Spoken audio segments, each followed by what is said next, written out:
कभी तुमने सोचा है, अगर जागृत, स्वप्न, सुषुप्ति और यहां तक कि तुरीय है, ये सब भी सिर्फ अवस्थाएं हैं, तो क्या इन सब से परे कुछ और है? क्या चेतना का कोई ऐसा आयाम है जहां अवस्था शब्द भी अपना अर्थ खो देता है? शास्त्रों में कहा गया है, यत्र न मनः न बुद्धिः न अहंकारः न चित्तम तत्र केवलम ब्रह्म स्थितम। जहां मन नहीं, विचार नहीं, अनुभूति नहीं, वहां केवल अस्तित्व, केवल मैं हूं का अनंत अनुभव। ऋषियों ने इसे तुरीयातीत कहा, यानी तुरीय से भी परे चेतना। तुरीयातीत कोई चौथी अवस्था नहीं है, वो तो चौथी के भी पार है। वो वहां शुरू होती है जहां शब्द, समय और अनुभव सब समाप्त हो जाते हैं, जहां साक्षी भी विलीन हो जाता है, क्योंकि देखने वाला और देखा जाने वाला एक ही हो जाते हैं। अगर तुरीय वो अवस्था है जहां हम साक्षी बन जाते हैं, तो तुरीयातीत वो है जहां साक्षी भी स्वयं में विलीन हो जाता है।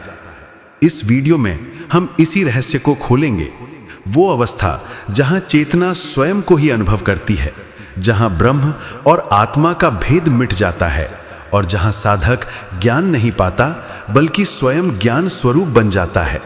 हम देखेंगे कि उपनिषदों ने इसे कैसे परिभाषित किया, गौड़पादाचार्य ने मांडुक्य कारिका में क्या कहा और ध्यान के गहरे स्तरों में ये अनुभूति कैसी होती है। तो बैठो शांति से, अपनी सांसों को धीमा करो और तैयार हो जाओ चेतना के सबसे गूढ़ द्वार को पार करने के लिए, जहां तुम देखने वाले से स्वयं दृश्य बन जाओगे। क्योंकि जब चेतना स्वयं को देखती है तो वही है तुरीयातीत अवस्था। भारत की अध्यात्म परंपरा में चेतना को समझने की खोज सदियों पुरानी है। ऋषियों ने बाहरी जगत के रहस्यों से अधिक अंतर जगत के रहस्यों को जानने का प्रयत्न किया। उनका उद्देश्य था, मैं कौन हूं? यह प्रश्न जितना सरल लगता है उतना ही गहन है, क्योंकि मैं का उत्तर सिर्फ शब्दों में नहीं, अनुभव में छिपा है। मांडुक्य उपनिषद वेदों के सबसे छोटे परंतु सबसे गहन उपनिषदों में से एक, केवल 12 मंत्रों में संपूर्ण अद्वैत का सार समेट देता है। उसी में पहली बार तुरीय अवस्था का उल्लेख मिलता है, जहां आत्मा जागृत, स्वप्न और सुषुप्ति तीनों से परे होकर शुद्ध साक्षी बनती है। परंतु गौड़पादाचार्य, जो आदि शंकराचार्य की गुरु परंपरा में आते हैं, उन्होंने अपनी मांडुक्य कारिका में एक अद्भुत बात कही। वे कहते हैं, तुरीयातीतम प्रशांतम शांतम शिवम अद्वैतम स एव आत्मा स विज्ञेय। अर्थात जो तुरीय से भी परे है, जो पूर्ण शांति है, पूर्ण मंगल है, जो द्वैत से मुक्त है, वही आत्मा है, वही जानने योग्य है। यहां तुरीयातीत शब्द पहली बार दार्शनिक रूप से प्रकट होता है। गौड़पादाचार्य कहते हैं, तुरीयातीत कोई अनुभव नहीं, क्योंकि अनुभव के लिए अनुभव करने वाला चाहिए, पर वहां तो अनुभव करने वाला ही मिट जाता है। वो ऐसी स्थिति है जहां अनुभवकर्ता और अनुभव दोनों एक हो जाते हैं। दूसरे शब्दों में कहें तो तुरीय अवस्था को जागृत करती है, जबकि तुरीयातीत छाती को ही समाप्त कर देती है, और यही है मुक्ति का रहस्य। शंकराचार्य ने भी कहा था, या आत्मानम वेत्ति न तस्य पुनर्जन्मस्ति। जो आत्मा को जान लेता है उसका पुनर्जन्म नहीं होता, पर जो आत्मा बन जाता है उसे कोई जान भी नहीं सकता, वो तो केवल स्वयं में स्थित है। दर्शन की दृष्टि से देखें तो तुरीयातीत को परम अद्वैत कहा गया है, जहां ब्रह्म ही सब कुछ है और सब कुछ ब्रह्म में लीन है। वेदांत में इसे ब्रह्म स्वरूप अनुभव कहा गया, योग में निर्विकल्प समाधि और तंत्र में शिव भाव अर्थात पूर्ण स्थिरता। हर परंपरा ने इसे अलग नाम दिया, परंतु अनुभव एक ही बताया, जहां न द्वैत है, न भेद है, न विचार है, केवल अस्तित्व है। इतिहास में ऐसे कई योगी हुए जिन्होंने इस अवस्था का संकेत दिया। रामकृष्ण परमहंस जब समाधि में डूबते तो कहा करते थे, अब कोई रामकृष्ण नहीं बचा, केवल वो है जो सब में है। बुद्ध ने इसे निर्वाण कहा, फ्लेम का बुझ जाना नहीं, बल्कि फ्लेम का अनंत प्रकाश में विलीन हो जाना। इसीलिए तुरीयातीत को ना तो कोई समझ सकता है, ना उसका अनुभव कर सकता है, क्योंकि जब ये होता है तो कोई होने वाला बाकी नहीं रहता। तुर्यातीत अवस्था इतिहास नहीं बल्कि हर साधक की यात्रा का अंतिम पड़ाव है, जहां जानने की आवश्यकता समाप्त हो जाती है और केवल होना रह जाता है। कल्पना करो, तुम एक शांत झील के किनारे बैठे हो। पानी इतना स्थिर है कि उसमें आसमान, पेड़ और तुम्हारा चेहरा साफ झलक रहा है। अब अगर तुम उस झील में एक छोटा सा पत्थर फेंको तो लहरें उठेंगी, प्रतिबिंब टूट जाएगा। लहरें ही मन है, प्रतिबिंब ही मैं। जब लहरें शांत हो जाती हैं तो झील में कुछ भी नहीं बचता, केवल गहराई। तुर्यातीत अवस्था इसी गहराई का नाम है। वो स्थिति जहां लहरें यानी विचार, भावना, अनुभव सब शांत हो जाते हैं और चेतना केवल स्वयं में स्थित रह जाती है। हमारी चेतना आमतौर पर 4 सीमाओं तक काम करती है: जागृत, स्वप्न, सुषुप्ति और तुर्या। जागृत जहां मन बाहर की दुनिया में व्यस्त है, हम वस्तुओं, लोगों और अनुभवों से मैं को परिभाषित करते हैं। स्वप्न जहां बाहर की नहीं, भीतर की छवियां सक्रिय होती हैं, मन स्वयं अपना संसार रचता है। सुषुप्ति जहां न बाहर है न भीतर, केवल गहन अंधकार और विश्रांति, पर यहां अज्ञान बना रहता है। मैं सोया था, ये ज्ञान जागने पर आता है, उस समय नहीं। फिर आती है तुर्यावस्था। यहां साधक तीनों अवस्थाओं का साक्षी बन जाता है। वो देखता है, मैं जागरण में भी हूं, स्वप्न में भी, सुषुप्ति में भी। मैं वो हूं जो सबका साक्षी है। परंतु तुर्यातीत यहां शुरू होती है। ये वो अवस्था है जहां साक्षी भी साक्षी नहीं रहता, जहां देखने वाला और देखा जाने वाला दोनों एक ही प्रकाश में विलीन हो जाते हैं। मैं हूं का विलय। जब कोई कहता है मैं हूं, तो उसमें 2 बातें छिपी हैं। एक मैं जो अनुभव करता है, 2 हूं जो अस्तित्व का बोध कराता है। तुर्या अवस्था में साधक मैं को हूं से अलग देखता है। वो समझता है कि मैं केवल अस्तित्व हूं, अनुभव करता नहीं। लेकिन तुर्यातीत में मैं और हूं का भेद भी मिट जाता है।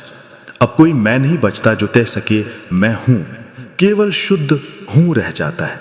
ये अनुभव नहीं है, ये अनुभव का अभाव है, जिसमें पूर्णता की गूंज सुनाई देती है। मन और चेतना के बीच का अंतर समझना आवश्यक है। मन लहर है, वो सोचता है, इच्छाएं करता है, सुख दुख में डोलता है। चेतना महासागर है, वो लहरों को सहता है पर स्वयं कभी नहीं हिलता। जब साधक ध्यान में गहराई से उतरता है, वो महसूस करता है कि उसके भीतर की लहरें धीमी होने लगी हैं। पहले विचार कम होते हैं, फिर रुकते हैं, और एक क्षण ऐसा आता है जब केवल स्थिरता रह जाती है। वो स्थिरता वही तुर्य है। पर जब साधक इस स्थिरता को भी देखना छोड़ देता है, जब उसे ये भी नहीं मालूम रहता कि मैं ध्यान में हूं, तो वही क्षण तुर्यातीत की झलक देता है। तुर्यातीत में जो होता है उसे किसी शब्द में बांधना असंभव है। पवित्र उपनिषद ने कहा, नेति नेति, ये नहीं, ये नहीं, क्योंकि हर शब्द सीमित है और तुर्यातीत असीम। फिर भी उसका संकेत दिया जा सकता है। वो स्थिति है जहां आत्मा और ब्रह्म में कोई दूरी नहीं, जहां भ्रम जानना असंभव हो जाता है, क्योंकि जानने वाला ही भ्रम बन चुका होता है।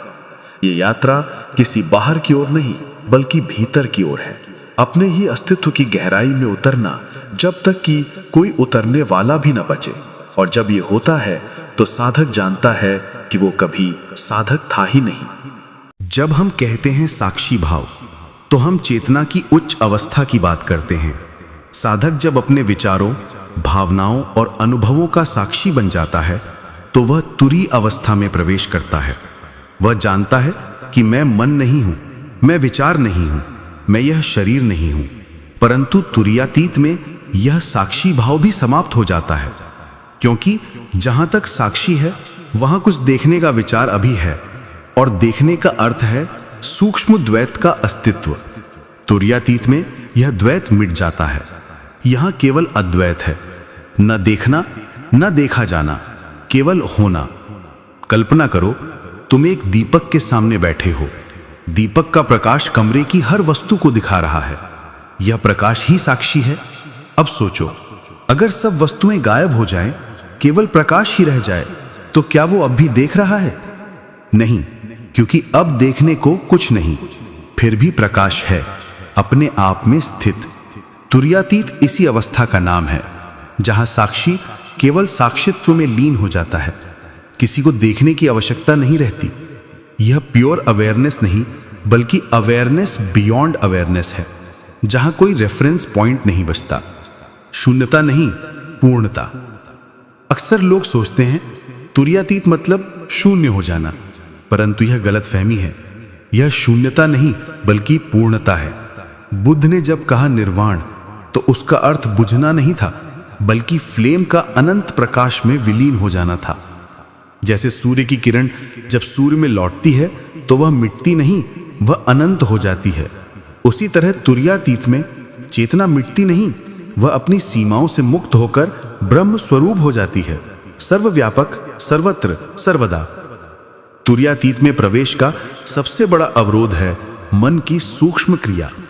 यहां तक कि जब साधक कहता है मैं शांत हूं, मैं गहरे ध्यान में हूं, तो यह भी मन की सूक्ष्म गतिविधि है।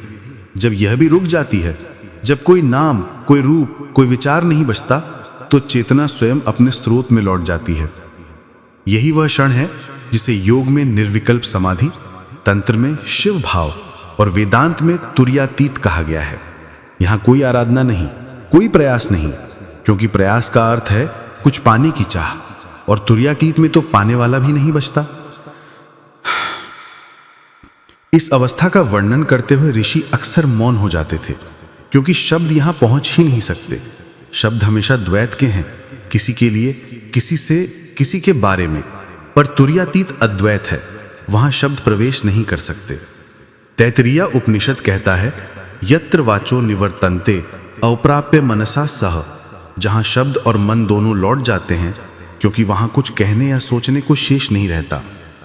साधक जब इस स्थिति में पहुंचता है तो उसके लिए सब कुछ बदल जाता है। वह अब अनुभव नहीं करता, वह स्वयं अनुभव बन जाता है। उसके लिए संसार और ब्रह्म के बीच कोई अंतर नहीं रहता। वह देखता है कि हर कण में वही चेतना धड़क रही है, पेड़ में, पत्थर में, हवा में, स्वयं में। अब वह ध्यान नहीं करता क्योंकि वह स्वयं ध्यान है। वह खोजता नहीं क्योंकि वह स्वयं खोज बन चुका है। तुर्यातीत कोई गंतव्य नहीं, यह यात्रा का अंत नहीं बल्कि यात्रा का विसर्जन है। यह वह बिंदु है जहां साधक, साधना और साध्य तीनों एक हो जाते हैं। अब केवल शुद्ध अस्तित्व रह जाता है, असीम, अव्यक्त, अचल, जहां कुछ कहने की आवश्यकता नहीं, क्योंकि सब कुछ पहले से ही वहां है। अब सवाल यह उठता है, क्या तुर्यातीत अवस्था केवल ऋषियों और महायोगियों के लिए है? क्या यह सामान्य मनुष्य की पहुंच से बाहर है? नहीं, यह किसी विशेष व्यक्ति की जागृति नहीं, ये तो हर आत्मा की संभावित पूर्णता है। फर्क सिर्फ इतना है कि कुछ इसे पहचान लेते हैं और कुछ अब भी यात्रा पर हैं। तुर्यातीत कोई नई चीज नहीं जिसे प्राप्त करना है, यह वह है जो पहले से ही तुम्हारे भीतर है, बस अनुभव का पर्दा उठा देना है। पहला चरण, साक्षी भाव का अभ्यास। तुर्यातीत तक पहुंचने का पहला कदम है साक्षी भाव का अभ्यास। हर विचार, भावना और अनुभव को ऐसे देखो जैसे तुम दर्शक हो।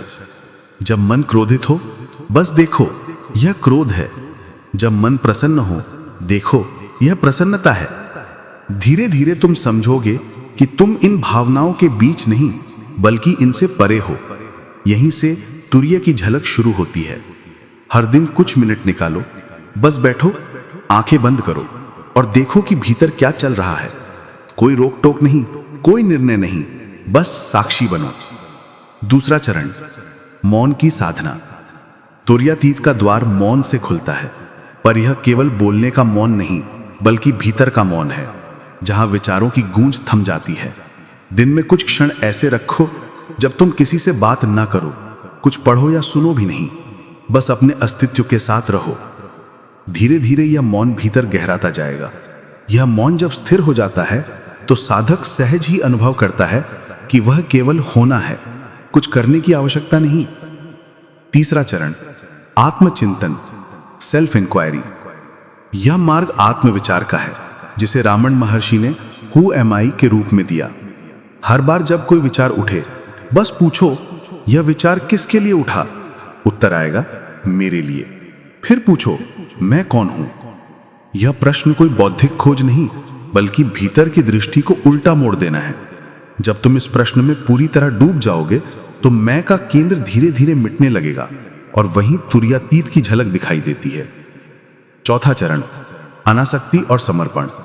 तुर्यातीत की यात्रा में सबसे बड़ी बाधा है अहंकार। मैं साधक हूं, मैं ध्यान कर रहा हूं, मैं मुक्ति चाहता हूं, ये सब सूक्ष्म रूप में अहंकार है। इसलिए अगला कदम है समर्पण। हर कर्म को ईश्वरीय अस्तित्व को अर्पित करो। सोचना बंद करो कि मैं कर रहा हूं, बस करो बिना कर्तापन के। जब यह भावना गहरी हो जाती है तो साधक का मैं धीरे धीरे पिघलने लगता है, जैसे बर्फ सूरज में, और वही पिघलना तुर्यातीत का उदय है।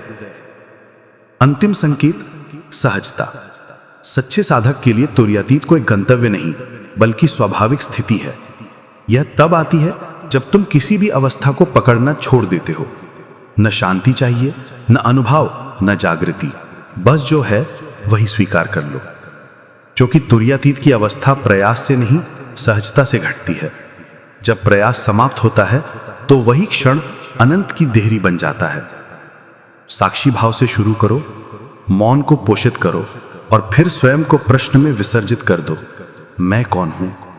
तुम्हें जो उत्तर नहीं मिलेगा वहीं से सच्ची यात्रा आरंभ होगी। अब जब तुम यह सुन रहे हो तो जरा ठहरो, अपनी सांसों पर ध्यान दो। वह कौन है जो इस सांस को देख रहा है? वह कौन है जो यह शब्द सुन रहा है? क्या वह शरीर है? क्या वह मन है या कुछ और जो हमेशा से तुम्हारे भीतर था, जो जन्म से पहले भी था और मृत्यु के बाद भी रहेगा? यही है तुर्यातीत चेतना, वह जो न जागृत में बदलती है, न स्वप्न में खोती है, न सुषुप्ति में मिटती है। वह तो हर अवस्था की साक्षी है और अंत में स्वयं साक्षी का भी अंत है। तुर्यातीत अवस्था कोई अनुभव नहीं बल्कि अनुभवों का मौन आधार है। यह कोई उपलब्धि नहीं बल्कि कर्तापन से मुक्ति है। यह वह स्थिति है जहां मैं ध्यान कर रहा हूं, यह विचार भी लुप्त हो जाता है और केवल अस्तित्व रह जाता है, शांत, पूर्ण और अचल। जब साधक इस मौन में उतरता है तो उसे पता चलता है कि वह कभी बंधा ही नहीं था।